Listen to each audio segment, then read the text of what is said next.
Mis amados amigos y hermanos, saludos, bendiciones. Gracias por sintonizarnos una vez más en su programa, el Dr. Anderson Habla, un programa que pretende buscar una amistad y una relación entre tú y un amigo que te va a ayudar a crecer en la gracia y en el conocimiento de nuestro Señor y Salvador Jesucristo. Y la paz de Dios, que sobrepasa todo entendimiento, guarde tu corazón y tus pensamientos en Cristo. Bienvenidos, amados, una vez más a este programa. Bendecimos a Dios por la sintonía y agradecemos también una vez más el que ustedes nos hayan escogido como su canal predilecto para conocer la palabra de Dios. Agradezco a Dios una vez más de todo corazón por la bendición de poder compartir la palabra preciosa de Dios. Soy el pastor Héctor Anderson de la iglesia La Voz de Patmos, en esta ocasión para el Dr. Anderson Habla. Como ya dijimos, una conversación entre tú y un amigo que te va a ayudar a crecer en la gracia y en el conocimiento de nuestro Señor y Salvador Jesucristo. Mis amados hermanos, estamos hoy en la continuación de nuestra serie Creyentes Amigos del Mundo y Creyentes Amigos de Dios. Y queremos en el día de hoy concluir los 5 altares que el hombre de Dios, Abraham, construyó durante su vida y que significó mucho para su relación con Dios. 5 grandes altares que podemos nosotros imitar ahora. Vamos a entrar en la tercera parte de esta parte que tiene que ver con los altares, y yo oro a Dios que tú puedas sacarle todo el provecho de esto. Abróchate el cinturón porque vamos a entrar en ese viaje hacia la verdad de Dios, pero no sin antes recordarte las sabias palabras del apóstol Pablo a su hijo Timoteo cuando le dijo: procura con diligencia presentarte a Dios aprobado, como obrero que no tiene de qué avergonzarse, que traza bien la palabra de verdad. La vez pasada, cuando hablamos de los primeros 3 altares de la vida de Abraham, les pedí que leyeran el capítulo 11 y 12 de Génesis y el capítulo 11 del libro de Hebreo, en preparación para lo que vamos a estudiar en el día de hoy. Y quiero pedirle que presten mucha atención, porque estos últimos altares de Abraham representan mucho, no solamente para él en aquel tiempo, sino para nosotros en el día de hoy. ¿Qué podemos aprender? Después de todo lo que estamos tratando de responder es a la pregunta: ¿cuáles son las cosas, las características que hacen que Dios llame a un hombre amigo? Comenzamos la otra vez diciendo que en muchas partes de la Biblia encontramos a Dios llamando a Abraham su amigo. Abraham es incuestionable el amigo de Dios. Pero ¿por qué Dios tiene que llamarlo amigo? ¿Puedo yo escalar al peldaño de llamarme amigo de Dios, o que Dios pueda un día decir que yo soy su amigo? ¿Qué hizo Abraham que se mereciera ese tan alto honor? Dios se vio compelido a decirle a Abraham lo que iba a hacer, algo terrible que iba a hacer.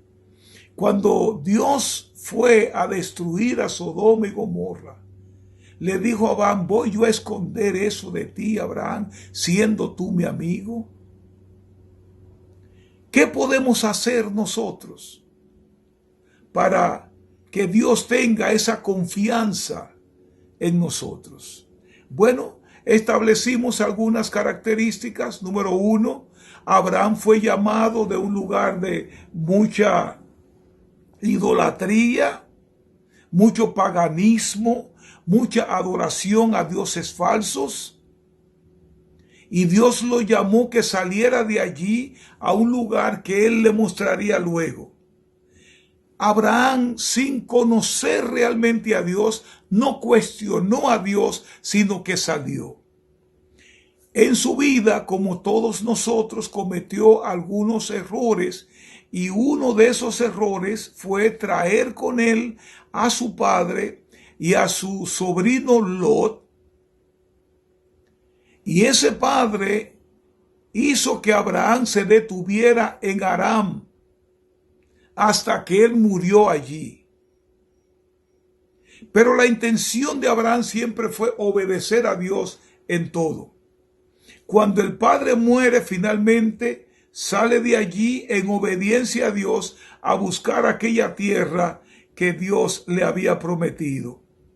Y como ya ustedes saben, durante ese tiempo él vivió una vida de construcción de altares. Los altares en los tiempos de Abraham era la manera en que se ofrecía sacrificios a Dios. Y esos sacrificios implicaban adoración a Dios, entrega a Dios, servicio a Dios. Y Dios estuvo apareciéndose a Abraham muchas veces, y cada vez que Dios se le aparecía a Abraham, Abraham construía un altar. Finalmente construyó un altar. El primer altar que él construyó, Dios se le apareció allí, construyó ese altar, construyó un segundo altar en Betel, y finalmente ahora en Hebrón construyó un tercer altar. Ese tercer altar, que era el altar de la separación, en ese momento se acababa de separar de su sobrino Lot por la disputa que tenían los pastores de Lot con sus pastores. Y él se vio forzado a dejarlo ir, le presentó la tierra. Y Lot pensó que había escogido el mejor lugar. Inclusive pensó que había engañado a Abraham. Pero una vez que Lot se fue, Jehová se le apareció a Abraham en las montañas. Y allí él construyó ese altar que el libro de Hebreo lo llama el altar de la separación, mientras que el libro de Génesis lo llama el altar de la adoración ministerial. Ya hablamos de esa adoración ministerial. El primer altar en Siquem, el altar de la adoración personal. El segundo altar en Betel, el altar de la adoración familiar. Y ese altar en Hebrón es el altar de la adoración ministerial. Presenta a ese altar hebreo como el altar de la separación. Abraham vivió toda su vida como un peregrino. Se negó a sí mismo los placeres del mundo y escogió quedarse con Dios, separarse para Dios. No le interesó los placeres del mundo. Y él quiso vivir una vida de separación para Dios. Ahora buscaba estar en comunión con Dios. Con Lot fuera de su vida, él podía buscar esa vida de comunión, de adoración a Dios. Y él se separó de Lot de tres maneras según el libro de Génesis. Primero, del materialismo de Lot. Lot era un hombre materialista. Tal vez porque era un poco más joven que Abraham, buscaba lo material, nunca se preocupó por lo espiritual. La segunda separación fue que de las ciudades malvadas que Lot aspiraba a vivir, comenzó moviendo sus tiendas del valle poco a poco hasta terminar allá en Sodoma y Gomorra. Abraham se fue al monte. Y la tercera separación, que fue físicamente, que fue la separación de un creyente carnal, de un creyente amigo del mundo. Físicamente se separó de esas dos condiciones que tenía Lot. Y cuando él lo hizo, comenzó a vivir la vida que Dios realmente quería que él viviera. Ahora el hombre se va a vivir a Hebrón, junto al encinal de Mamre. Y allí ese hombre erigió otro altar al Señor, construyó otro altar al Señor, que fue su tercer altar. Y ahí encontramos dos palabras que hacen que la adoración ministerial sea algo que no se pueda uno desligar de ella. Hebrón significa alianza, liga, coalición. Y Mamre significa firmeza. O sea que había firmeza y había una alianza con Dios. Por eso el apóstol Pablo dice en Romanos que el ministerio es irrevocable. Una vez que firmas ese contrato con Dios, no puedes abandonarlo. Ninguno que poniendo la mano en el arado mira hacia atrás es digno del reino. Así que nosotros tenemos firmeza con Dios, un ministerio de una alianza irrevocable con Dios.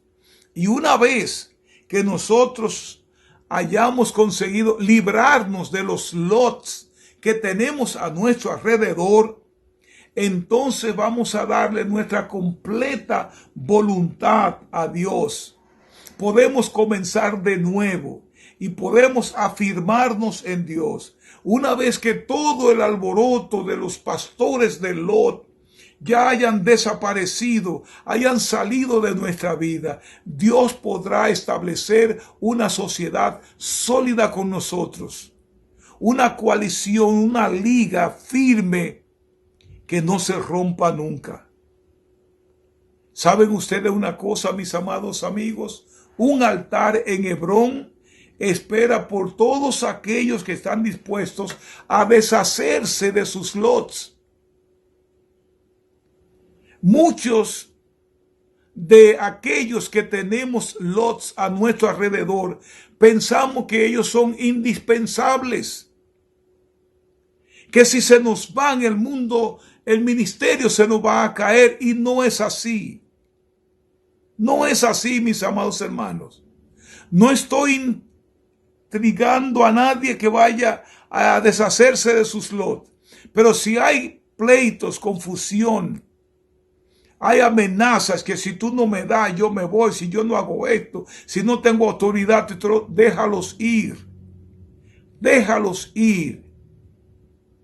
Que te vas a ver en Hebrón construyendo un altar para el Señor, y la gracia de Dios estará sobre tu vida. Les pedí también que leyeran el capítulo 21 y 22 de Génesis, que es la base de lo que vamos a estudiar próximamente, y espero que lo hayan hecho. De cualquier manera, vamos a ir a la palabra de Dios, porque ahí fue donde nos quedamos la vez pasada. Ahora es que vamos a entrar a la clase de hoy. Dice la palabra de Dios en Génesis 21:23. Escucha bien. En Beerseba, Abraham plantó un árbol tamarisco y allí invocó el nombre del Señor y el Dios eterno. Así dice la palabra de Dios. En Beerseba, Abraham plantó un altar. Y antes de entrar en detalle en lo que ese texto significa, Si ustedes leyeron el capítulo 22, se habrán dado cuenta que ya Dios cambió el nombre de Abraham por Abraham y el nombre de Sarai por Sara. Y entonces el texto hace mención de ese altar, yo le llamo altar, a ese árbol de tamarisco, un altar. Y ese es el altar de la confianza y de la fidelidad de Dios. Abraham estaba contento de alzar, de levantar, de plantar ese árbol. Diferente de los demás altares, Hebreo no menciona ese altar porque, como les dije, fue la siembra de un árbol. Y muchos creen que el texto se refiere a un árbol de tamarisco que Abraham plantó.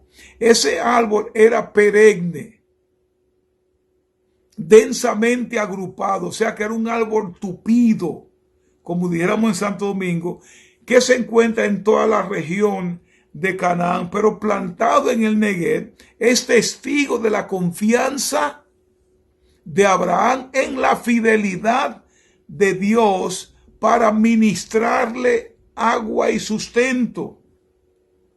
Y como es de hoja perenne, también señaló el compromiso eterno e inmutable de Dios con Abraham y sus descendientes, incluso causando que sus enemigos, como Abimelech, lo buscaran y vinieran en paz con él. Eso hace Dios, la confianza en Dios trae eso.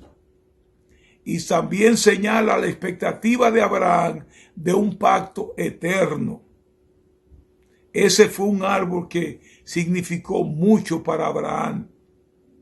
Y aunque la Biblia no lo menciona como un altar,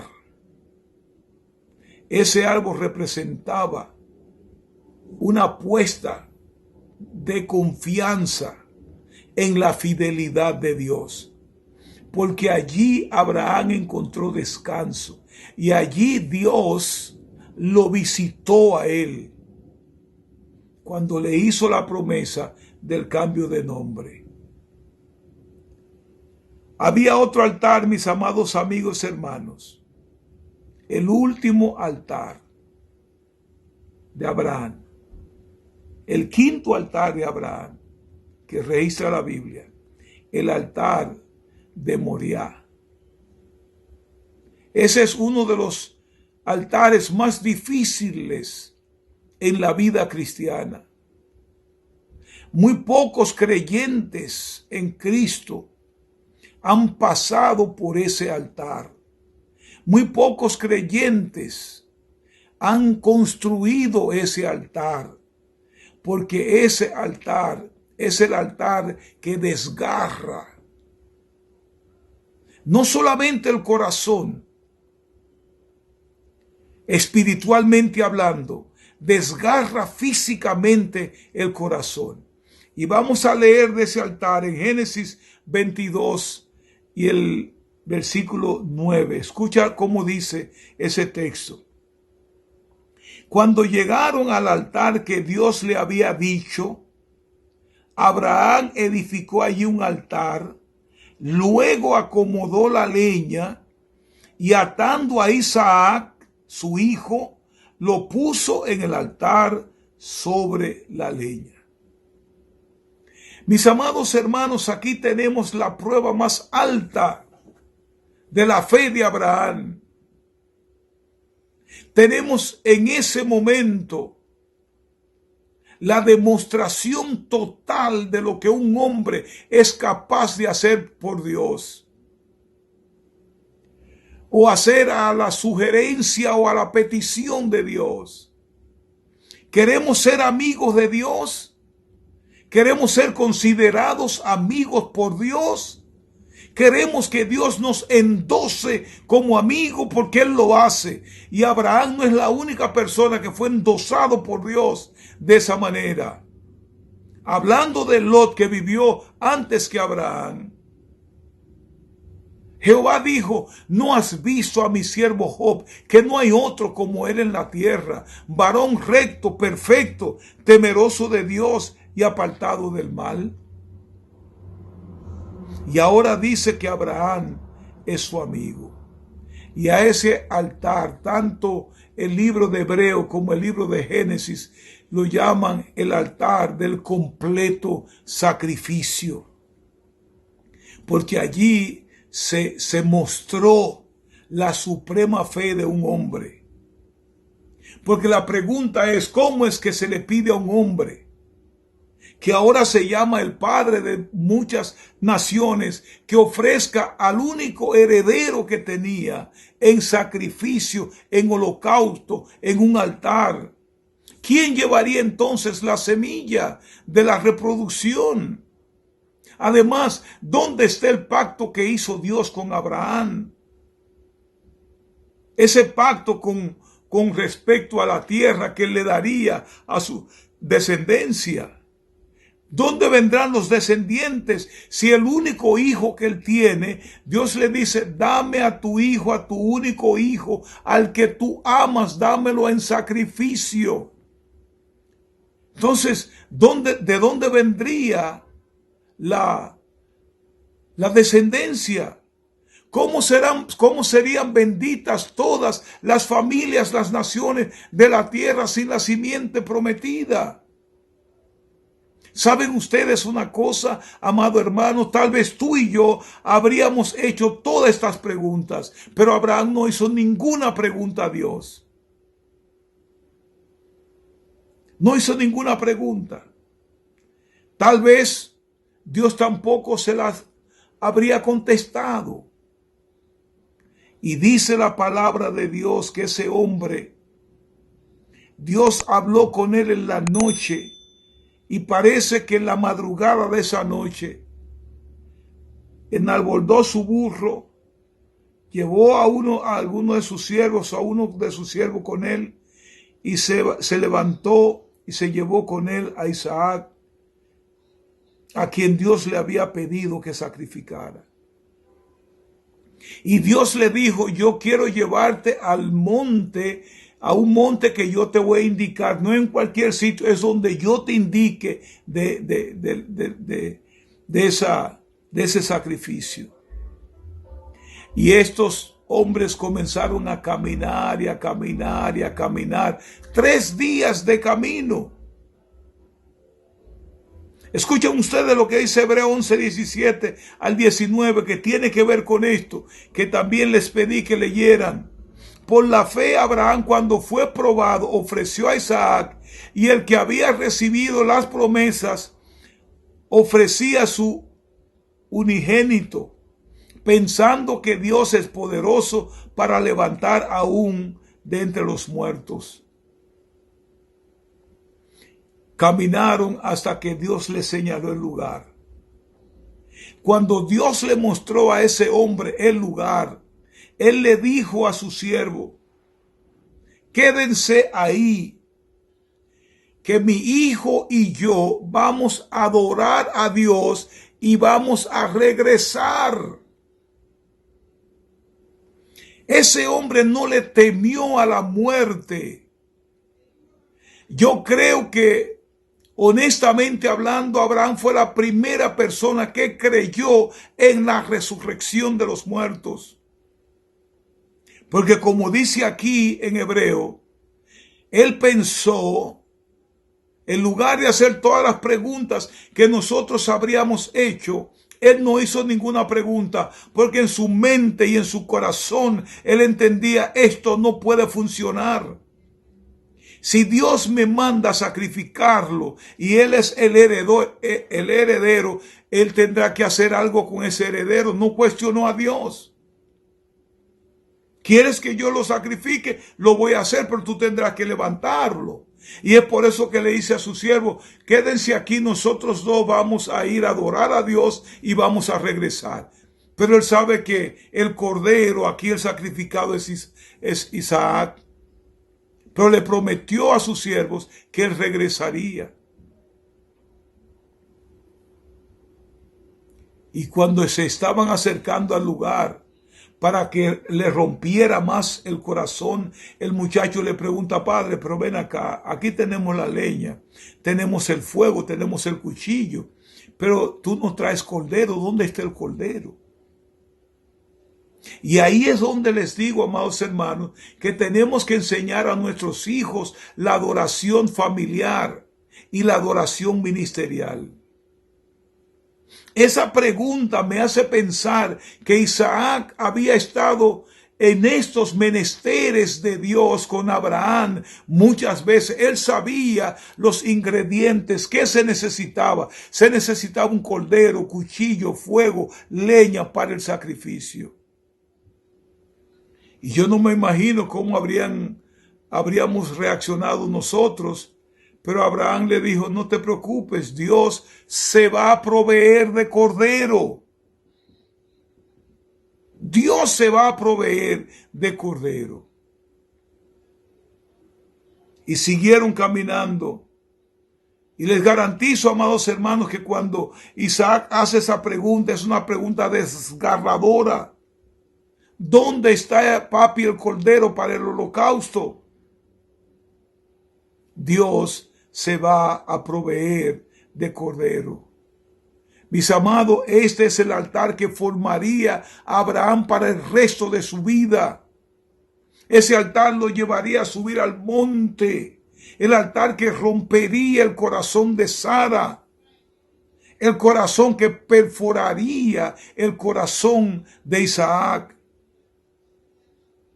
Moriah es el lugar donde Dios demanda de toda nuestra entrega, sin reservas. Dios le dijo: yo quiero que tú me des a tu hijo, al que tú amas, a tu único hijo, en sacrificio. Y Abraham no se lo negó a Dios. Eso es lo que tú quieres, eso te voy a dar. Naturalmente, cada uno de los altares venía preparando a Abraham para esta oportunidad. La confianza que tenía en Dios, incuestionable, venía preparándolo para eso. Moriah es el lugar donde Dios prepara a los predicadores. No es a venir a la iglesia 6 meses y después yo voy a predicar y predicamos lo que nos haga por la boca. Tenemos que haber pasado por un Moriah. Moriah es el lugar del triunfo, donde reside el triunfo. Y los dos siguieron su camino hacia el lugar. Abraham preparó el altar. Y yo me imagino que en algún momento tuvo que decirle a Isaac que Isaac era el cordero, porque Abraham no podía con Isaac. Isaac no tenía 3 años, 5 años que lo podía coger y amarrarlo y montarlo allí. Abraham tuvo que en algún momento decirle: mi hijo, Dios me pidió que te sacrificara. Pero por cuanto Abraham le había enseñado a Isaac a confiar también en Dios, porque él estableció su ministerio de altar personal, su altar ministerial personal, su altar también familiar, su altar ministerial lo había establecido, porque no podemos enseñarle a nuestros hijos lo que nosotros no practicamos. Él tuvo que haberle dicho a ese muchacho: tú eres el cordero, Dios quiere que yo te sacrifique. Y en lugar de echar a correr y decirle: papi, a mí tú no me vas a sacrificar. A mí tú no me vas a sacrificar. Dios que busque otra cosa, que busque un cordero, que es lo que siempre le hemos dado. Isaac no dijo eso porque también había aprendido con su padre a obedecer a Dios, a oír a Dios. Y lejos de salir corriendo, yo me imagino que él tuvo que haberle dicho al papá: entonces amárrame. Y tal vez él mismo se subió a ese altar, porque aunque tuviera 4 pies de altura, Abraham no podía cargar a ese muchacho. Isaac debió tener unos 16, 17, 18, 19 años. ¿Cómo lo iba a cargar? Ya él tenía 100 y pico. Y lo amarró allí. Y estaba listo para sacrificarlo. Y cuando él levantó su mano para degollar al muchacho, pareciera que Dios le aguantó la mano y no le haga daño al muchacho. Moría es el lugar sagrado, es el lugar del completo sacrificio, es el lugar de la entrega total, es el lugar donde Dios nos invita a venir, a aquellos que somos sus ministros, a entregarnos totalmente a Él. Cuando hayamos rebasado estos 5 altares de Abraham, tal vez Dios nos llame amigo. Tal vez Dios diga de nosotros: no ha visto a mi siervo, que no hay otro como él en la tierra, varón recto, perfecto, temeroso y apartado del mal. Pero mientras queremos que la vida fácil, el ministerio suave, la vida sin problema, no vamos a llegar allí, amados hermanos.